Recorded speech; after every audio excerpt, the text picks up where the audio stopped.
მამუკა ხაზარაძემ და ბადრი ჯაფარიძემ ანაკლის სპორტის საქმეზე დავა ვაშინგტონის არბიტრაჟშიც წააგეს. ამის შესახებ განცხადება იუსტიციის სამინისტრომ გაავრცელა. განცხადებაში ნათქვამია, რომ არბიტრაჟმა ანაკლის სპორტის საქმეზე საქართველოს მთავრობის მოთხოვნების სრულად დააკმაყოფილა და დადასტურდა, რომ პროექტის განუხორციელებლობა მამუკა ხაზარაძის, ბადრი ჯაფარიძისა და მათი პარტნიორების პასუხისმგებლობაა და მთავრობის მხრიდან რაიმე ფორმით ხელშეშლას ადგილი არ ჰქონია. განცხადება გაავრცელა ხაზარაძისა და ჯაფარიძის ჰოლანდიელმა პარტნიორმა ბობ მეიერმა, სადაც ამბობს, რომ საარბიტრაჟო გადაწყვეტილება გულდასაწყვეტია, თუმცა მიუთითებს, რომ ტრიბუნალმა როგორც ჩანს განიხილა მხოლოდ ვიწრო საკითხი, იყო თუ არა საქართველოს მთავრობა საქართველოსა და ნიდერლანდებს შორის დადებული ინვესტიციების დაცვის ორმხრივი შეთანხმების ფარგლებში უფლებამოსილი შეეწყვიტა საინვესტიციო ხელშეკრულება. საქართველოს ეკონომიკა ივნისში 6.3%-ით გაიზარდა, იანვარ-ივნისში კი ზრდა 8.3%-ი შეადგინა. ივნისში ეკონომიკურ ზრდაში მნიშვნელოვანი წვლილი შეიტანა IT სექტორმა, დამამუშავებელმა მრეწველობამ, საფინანსო და სადაზღვევო საქმიანობამ, ასევე ტრანსპორტის სექტორმა და ვაჭრობამ, კლება მშენებლობის და ენერგეტიკის სექტორებში.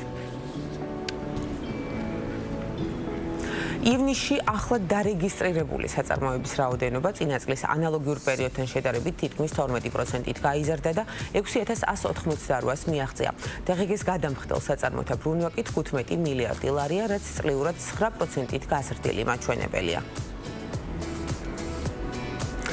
120 მილიონი ლარის ობლიგაციები საქართველოს კაპიტალის ბაზარზე. ნიკორა ტრეიდმა ობლიგაციების პროგრამის ფარგლებში მეორე და ბოლო ტრანშის სახით 60 მილიონი ლარის არასუბორდინირებული, არაუზრუნველყოფილი ფასიანი ქაღალდებით იბის კაპიტალის მხარდაჭერით გამოუშვა. კომპანია მოზიდულ სახსრებს თბილისში ახალი ლოგისტიკური ცენტრის მშენებლობისთვის გამოიყენებს. პროექტი ხელს შეუწყობს კომპანიის ოპერაციების ეფექტიანობისა და პროდუქციაზე ხელმისაწვდომობის ზრდას, ასევე ადგილობრივი მეწარმეებისთვის ახალი შესაძლებლობების შექმნას. აღსანიშნავია, რომ ობლიგაციებზე ინვესტორთა მოთხოვნამ გამოშვებული ფასიანი ქაღალდების მოცულობას გადააჭარბა, ემისიაში მონაწილეობა ადგილობრივმა ფინანსურმა ინსტიტუტებმა მიიღეს. პროფესია კასკადიორი, ექსტრემალი ადამიანები, რომლებიც რთულ სანახაობრივ და სახიფათო მოქმედებებს ასრულებენ და ეკრანებზე მძაფრი ემოციების და ექშენის უკან დგანან. განვითარების რაგზა განვლო მიმართულებამ, რა სურათი გვაქვს და რამდენად მაღალანაზღაურებადი და პერსპექტიულია პროფესია ჩვენს ქვეყანაში, რამდენად მაღალია პროფესიული სტანდარტები და მოთხოვნის მასშტაბი არის თუ არა დღეს კასკადიორობა ბიზნესი საქართველოში და როგორია გლობალური პრაქტიკა. ირაკლი საბანაძე, Georgian Extreme Production-ის ფუძნებელი იმყოფება ჩვენთან დეტალებით. მოგესალმებით ირაკლი, ძალიან დიდი მადლობა სტუმრობისთვის. მართალია ჩვენ ახლა ეკრანებზე ვართ და საინტერესო იქნებოდა რაიმე ექსტრემალური შემოსვლა, მაგრამ ეს გადავდოთ შემდეგი სტუმრობისთვის აუცილებლად. ახლა კი ვისაუბროთ პროფესიაზე. მოდით ჩვენს მაყურებელს კიდევ ერთხელ განვიმარტოთ თუ რასთან გვაქვს საქმე, რა პროფესიაა ეს, რას ნიშნავს იყო კასკადიორი, რამდენად დიდი მომზადება ამისთვის საჭირო და რა ბაზა გვაქვს ჩვენს ქვეყანაში. მოგესალმებით პირველ რიგში, მადლობა სტუდიაში მოწვევისთვის. ძალიან რთული და ძალიან შრომატევადი საქმეა. ანუ თითქმის ყოველდღიურ ვარჯიშს მოიცავს, იმიტომ რომ ეს ისეთი პროფესია, რომელიც შეცდომას საერთოდ არ გაპატიებს და გიწევს ყველაფრის გათვლა, დეტალებში შესვლა, ასევე გიწევს ხალხთან ურთიერთობა, ანუ გიწევს მსახიობის ნაცვლად რაღაცის გაკეთება, ანუ ასევე შეიძლება თვითონ მსახიობობა მოგიწიოს, არ არის აუცილებელი, რომ დუბლიორი იყო. ხანდახან არის უარყოფითი პერსონაჟის როლში აღმოჩენა და იმის ნაცვლად ყველაფრის კეთება. ამიტომ მარტო ის არ არის, რომ საიდანაც ჩამოვარდე, შეიძლება მსახიობობაც მოგიწიოს კასკადიორობასთან ერთად. კი ბატონო, ვისაუბროთ ახლა თქვენს კომპანიაზე. საინტერესო რამ გიბიძგათ იმისათვის, რომ ეს კომპანია დაგიარსებინათ, რა იყო ამის წინაპირობები და როგორია ამ კომპანიის მართვა როგორც ბიზნესის, ესეც საინტერესოა. როგორც თითქმის ჩემ ყველა კოლეგას წარსული უნდა ქონდეს ან სამხედრო ან რაღაც ესეთი, რომ მოდიოდეს ეს ყველაფერი. ანუ ფიზიკურად მომზადებული უნდა იყოს. რა თქმა უნდა, ძალიან დიდ ენერგიას და შრომას მოითხოვს.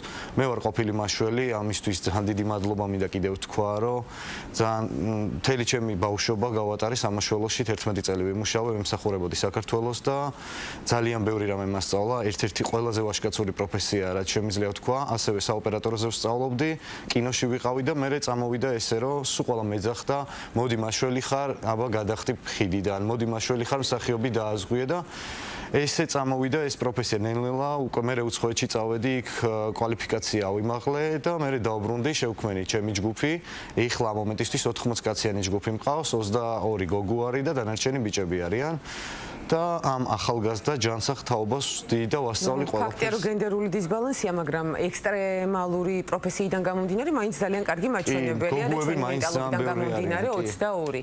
მაგრამ მინდა გითხრათ, რომ გოგოს და ბიჭს არ უასხოვებთ, რა თქმა უნდა, გოგოებს პატივს ვცემთ და ძალიან უვლით და ვეფერებით, მაგრამ ჩვენ პროფესიაში გოგო ბიჭი არ არსებობს, ისინიც ისევე მუშაობენ და თაოსდებენ და ყველაფერს ისე ძლიერად აკეთებენ, როგორც ბიჭები და არაფრით ჩამოუვარდებიან, ზოგი თუ მეტი არ არის. როგორ უნდა გახდეს ადამიანი პროფესიით კასკადიორი, ეს გითხარით, ძალიან მნიშვნელოვანი დეტალია ის, რომ თქვენ უფასოდ აძლევთ ამის შანსს და ინტერესებს. ანუ ერთადერთი 25 ლარს ვდებთ ჯგუფის წევრები ყველა, მათ შორის მეც, რომ დარბაზი ვიქირაოთ, იმიტომ რომ ჩვენი დარბაზი არ გაგვაჩნია, ესე რომ მე რამე თანხას ვიღებდე და აქედან შემოსავალი მქონდეს, არანაირი. საერთოდ უანგაროდ ვაკეთებ, იმიტომ რომ კიდევ ერთხელ ხალხს უსმევ, ჯანსაღი ახალგაზრდა თაობა მინდა რომ გაიზარდოს.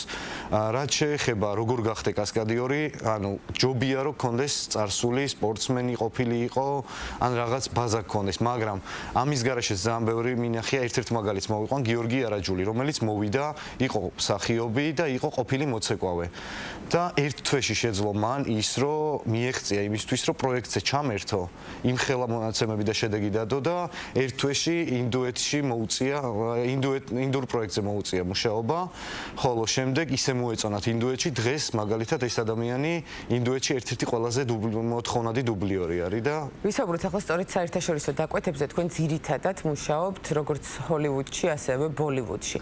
როდიდან გაჩნდა თქვენს დღის წესრიგში, თქვენი კომპანიის დღის წესრიგში მსგავსი შემოთავაზებები, რომ გითხრათ, დაახლოებით წელიწადში რამდენია და აქედან გამომდინარე უკვე კასკადიორების ანაზღაურებაზეც გავამახვილოთ. კი ბატონო, რაც შეეხება უცხოურ პროექტებს, ანუ მაგალითად გლადიატორის დამდგმელ კასკადიორთან ერთად ნიკოლასთან ერთად გავაკეთე პროექტი, ერთად ვიმუშავეთ, ჰოლივუდური პროექტი იყო, ინდუეთშიც ძალიან ხშირად არის, წელიწადში მინდა ვთქვა, რომ მინიმუმ 3 პროექტი მაქვს ინდუეთში, ჩავდივართ 2-3 თვით, მუშაობთ და ჩამოვდივართ და დიდი ჯგუფი მიმყავს. რაც შეეხება შემოსავალს, ყოველ შემთხვევაში ჩემ კომპანიას და ჩემ ჯგუფის წევრებს საკმაოდ ევროპული და ამერიკული ანაზღაურება გვაქვს და საკმაოდ როგორ მაღალ ანაზღაურებადი არიან და ანუ შეიძლება მთელი წელი არაფერი გააკეთო, 2-3 პროექტი თუ გააკეთე წელიწადში. კი ბატონო, ირაკლი, საინტერესოა ზოგადად რამდენი ხანია ჩვენს ქვეყანაში ეს მიმართულება შემოვიდა, კონკურენცია ბაზარზე თუ არსებობს, თქვენს გარდა კიდევ თუ არიან კომპანიები, რომლებიც ოპერირებენ და საინტერესოა ასევე პერსპექტივა, რამდენად არის პერსპექტივა, ანუ არსებულ დაკვეთებს თქვენ აუდიხართ თუ შესაძლებელია რომ მეტი კადრის შემთხვევაში ვთქვათ მეტ დაკვეთას უპასუხოთ. რაც შეეხება კოლეგებს, ესე დავარქმევდი, ჩემი კოლეგები 2 ჯგუფი, სულ არის 3 ჯგუფი და სხვათა შორის 3-ვე კარგ ფორმაში ვართ და ძალიან თანამშრომლობთ და კარგად ვართ ერთმანეთთან. უცხოეთიდან არის ძირითადად დაკვეთები, ქართული ფილმები შედარებით ნაკლები არის, მოთხოვნა უფრო უცხოეთიდან არის შემოსული და საკმაოდ ხშირია შეკვეთები და ხანდახან არის რომ ერთად დაკავებულები ვართ სხვადასხვა პროექტებზე. მაგალითად ეხლაც რამოდენიმე პროექტი არის შემოსული და დაკავებულები ვართ ამ პროექტით, სხვადასხვა გუნდები. კი ბატონო, მწვრთნელების კვალიფიკაციაზე მინდა გკითხოთ, რაც არის ძალიან მნიშვნელოვანი, იმიტომ რომ საქმე გვაქვს ექსტრიმთან, ასევე საკმაოდ სახიფათო მოქმედებებთან, რამდენად არის ჩვენს ქვეყანაში ბაზა კვალიფიციური მწვრთნელების ერთის მხრივ ეს რო გითხრათ და გამოწვევა, რაც გიდგათ წინ და რის გამოსწორებასაც ისურვებდით. მოკლედ, რაც შეეხება მწვრთნელებს, ყველა მყავს ინსტრუქტორი ან ალპინიზმის დარგში, ყველა დეპარტამენტში მყავს თავისი ჰედი, ესე ვთქვათ, რომელიც თავის საქმის პროფესიონალია, სერტიფიცირებულია, ან როცა სხვას ასწავლი, ძალიან კარგად უნდა ერკვევდე ამ პროფესიაში და იყო პროფესიონალი, რა თქმა უნდა, მით უმეტეს ჩვენ სფეროში და რაც შეეხება მწვრთნელებს, ისინი თავს არ ზოგავენ, ყველა არის გამოცდილი, მათ შორის მინდა ხაზი გაუსვა, რომ უსაფრთხოებაზე ვლაპარაკობდით ეხლა.